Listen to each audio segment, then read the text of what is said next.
అందులో మేము వ్యక్తిగత వికాసం ఏమంటామంటే నువ్వు ఎగ్జామ్ రాయకపోతే 100% ఫెయిల్యూర్ అవుతావు అంతే కదా. ఇప్పుడు ఎగ్జామ్ రాయలేదబ్బా అంటే 100కి 0 వస్తున్నాయి కదా నీకు, రాస్తే 50% ఛాన్సెస్ ఉన్నాయి. ఏమో ఇప్పుడు ఒకడికి ఒక రాజుగారు ఉరిశిక్ష వేసాడటండి. ఉరిశిక్ష వేసినప్పుడు ఆ ఉరిశిక్ష పడినప్పుడు నవ్వడం మొదలు పెట్టాడట రాజ దర్బార్లో. ఏంద్రా నవ్వుతున్నావు నువ్వు అంటే, ఏముందయ్యా రాజా, నేనేమో నీకు ఎగిరే గుర్రాన్ని చూపించాలనుకున్నాను, నువ్వు చూస్తేనేమో నాకు ఉరిశిక్ష ఇస్తున్నావు, 5 రోజుల్లోనూ 2 రోజుల్లోనూ రేపో చంపేస్తున్నావు, నీ జీవితంలో ఎగిరే గుర్రాన్ని చూపించలేకపోతున్నాను కదా అన్నాడట. అప్పుడు రాజుగారు ఏం చేశారంటే, నీకు 10 days టైం ఇస్తున్నాను, నాకు ఎగిరే గుర్రాన్ని చూపించు అని మళ్ళీ ఖైదులో పెట్టారు. రాజుగారు ఆర్డర్ చేశారు, వీడికి అన్ని సకల భోగాలు ఇవ్వండి, అన్ని అవకాశాలు ఇవ్వండి, వాడు ఏది అడిగితే ఇవ్వండి, వాడు ఎగిరే గుర్రాన్ని చూపిస్తాడు కాబట్టి. మంత్రి గారు వద్దన్నారు. సార్ వాడు ఏదో పితలాటకం పెడుతున్నాడు. సర్లేరో 10 రోజులు కదా, 9 రోజుల వరకు వాడు పడుకునే ఉన్నాడు. యాక్చువల్గా 9th day నాడు వాడు ఉంటే మొత్తం తోటి ఖైదీలరే, నువ్వేమో ఎగిరే గుర్రాన్ని చూపిస్తాను అన్నావు, అప్పుడే 9 రోజులు అయిపోయింది, రేపే నీ గురుశిక్ష, నువ్వు ఏం ఇంతవరకు ఏం చేయలేదు. అప్పుడు అన్నాడట, అసలు ఎగిరే గుర్రమే లేదురా చూపిద్దామంటే.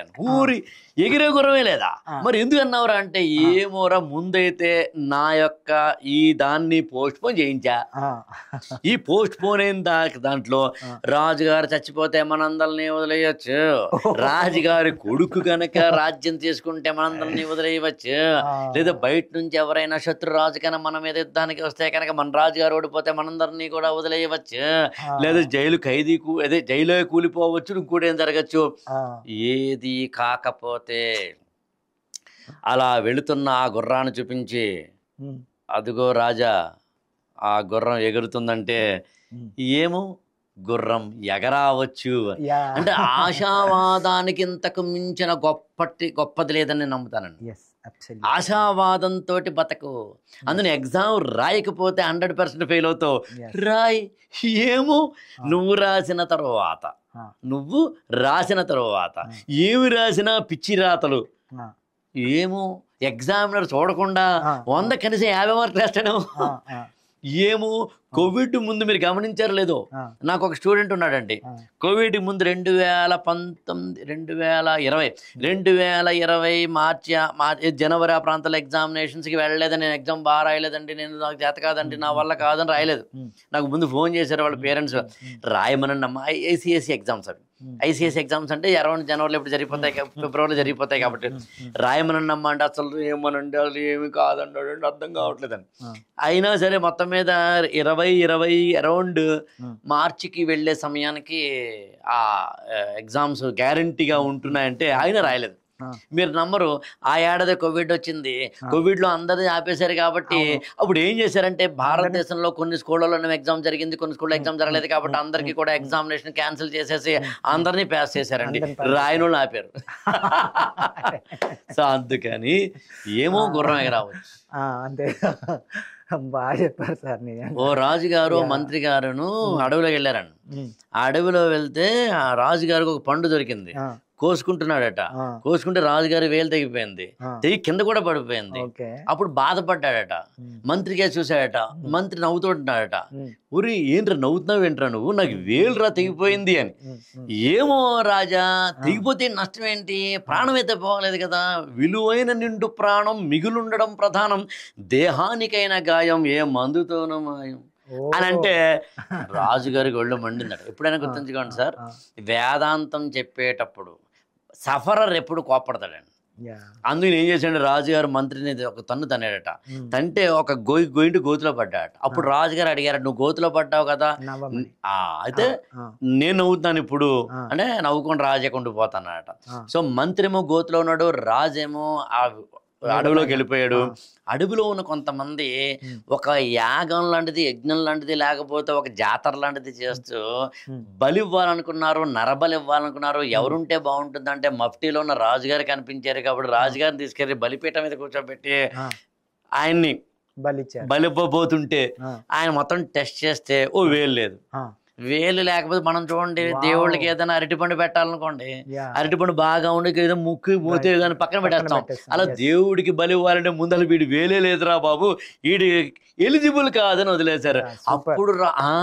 అప్పుడు రాజుగారు పరిగెత్తుకుని వెళ్ళి గోతులో ఉన్న మంత్రి గారిని పైకి తీసి, Yeah. రే ఎంతరా రే, నాకు వేలు తెగిపోతే నవ్వావు నువ్వు, వేలు తెగిపోతే నష్టం అనుకున్నాను, కాదు నష్టం కాదు లాభం జరిగింది, నాకు నా తలకే తెగిపోకుండా కాపాడింది. నాకు డౌట్ వచ్చిందిరా మంత్రి, నువ్వు గోతులో ఉన్నావు కదరా, నీకేం మంచి జరిగిందిరా అన్నట.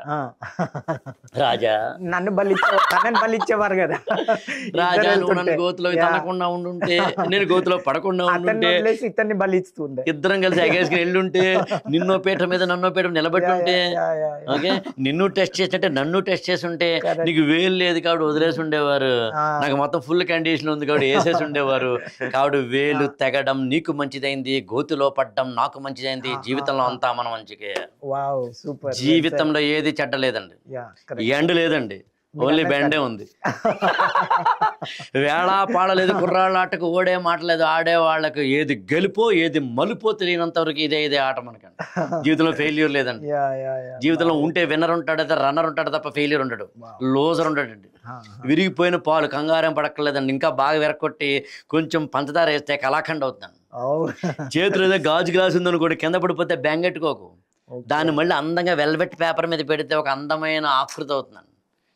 ఈ ప్రపంచంలో ఏది వేస్ట్ కాదు, ప్రతి దానికి రీజన్ ఉంటది అంటారు, ఏం జరిగినా మన మంచికి అన్నట్టు. అది అందుకని లైఫ్ లో పెర్మిటేషన్స్ అండ్ కాంబినేషన్స్ లో ప్రాబబిలిటీస్ లో మనం ముందుకెళ్తూ ఉంటాం కాబట్టి కొన్ని పరిచయాలు అవుతుంటాయి, కొన్ని ప్రమాదాలు అవుతుంటాయి, కొన్ని ప్రమోదాలు అవుతుంటాయి, కొన్ని ఏమో క్రెడిట్లు, కొన్ని ఏమో డెబిట్లు, కొన్ని ఏమో బోనస్లు, కొన్ని ఏమో మైనస్లు, కొన్ని ఏమో మిస్సులు, కొన్ని మిస్సెస్లు.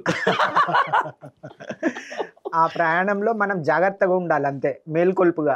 భలే చెప్పి. సో కాబట్టి లైఫ్ లోనండి ప్రాబబిలిటీస్ ఉంటాయి, ఎవరిని ఎప్పుడు కలుస్తామో తెలియదు, ఇదన్నీ మన చేతిలో తెలియనివి, అర్థం కానివి. అందుకని మనిషి ఏం చేశాడంటే ప్రాచీన కాలంలో దేవుడు జాతకం లాంటివి పెట్టుకున్నాడండి.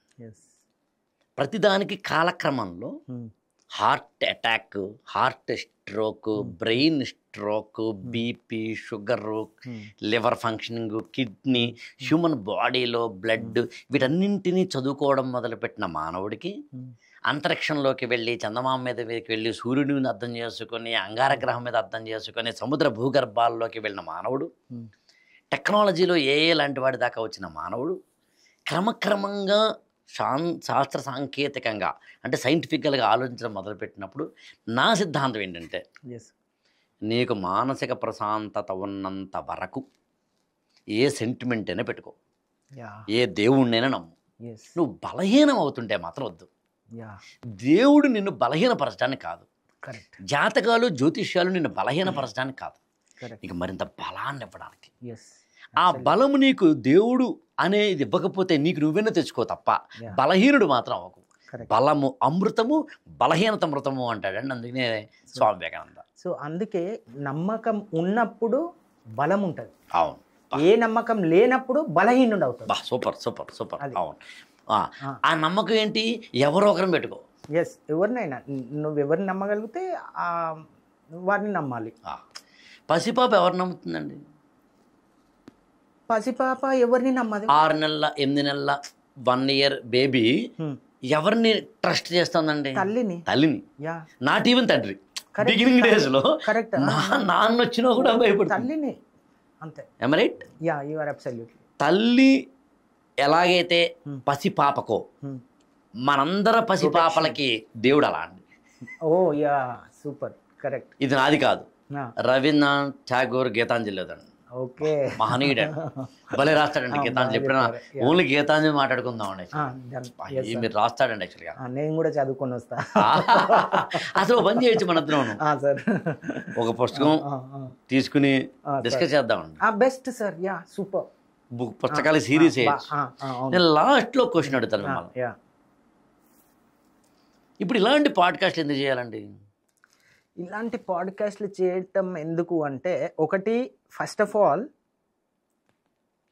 మనకి మనం ట్రాన్స్ఫార్మ్ అవ్వటం కోసం ఒకటి. రెండవది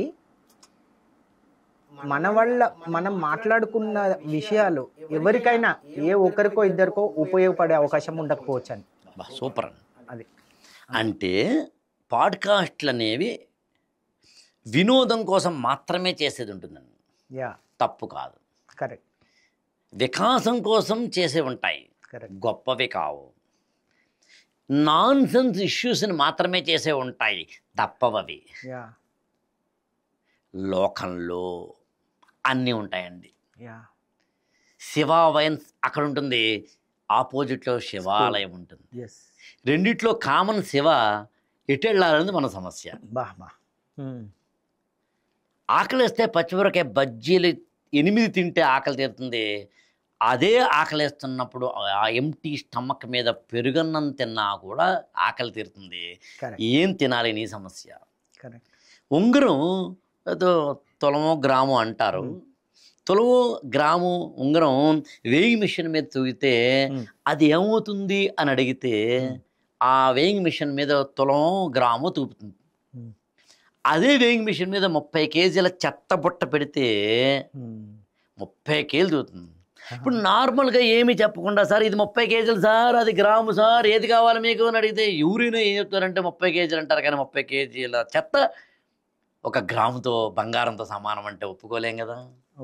చంటి పిల్లవాడికేమో ఇక్కడేమో ఒక మామూలు బిస్కెట్ ఇచ్చి ఇక్కడ బంగారం బిస్కెట్ పెడితే కనుక బంగారం బిస్కెట్ వద్దని మామూలు బిస్కెట్ అడుగుతాడు వాడు. చంటి పిల్లవాడు వాడిని చూస్తే మనం మూర్ఖుడా అంటాం.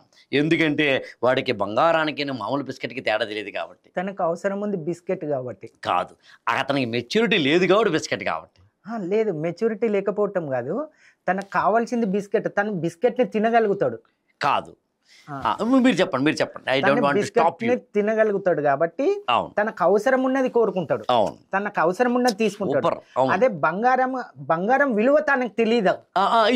ఈ లాస్ట్ పదం బంగారం విలువ తెలియకపోవడాన్ని నేను అపరిపక్వత, ఇమ్మెచ్యూరిటీ. కరెక్ట్.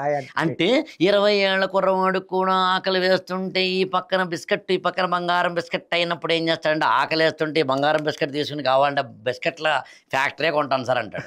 జీవితంలో లాస్ట్ లైన్ చెప్పి ముగిస్తానండి. జీవితంలో ఏం లేదండి, మెచ్యూరిటీ అంతే.